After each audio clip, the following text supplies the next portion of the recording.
Welcome back everyone. In this video, I'll show you how to delete everything off your iPhone.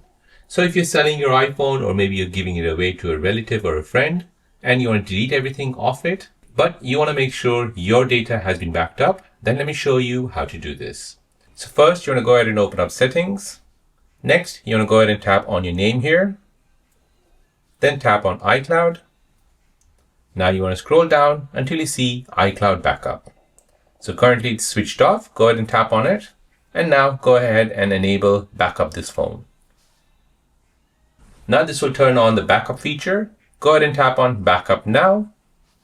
And now this will start to back up your phone. Once that is complete, we'll then go ahead and delete everything off your iPhone.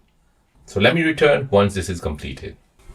Once the backup is complete, go ahead and tap on settings. Then you want to go ahead and tap on general. Scroll down until you find transfer and reset iPhone. Then from here, go ahead and tap on erase all content and settings. So erasing this iPhone will sign you out of your Apple account and remove your personal data. So this iPhone can safely be traded in or given away. So the following items will be removed. Then we'll go ahead and tap on continue once you agree with that. And there you go guys, that is how to delete everything off your iPhone.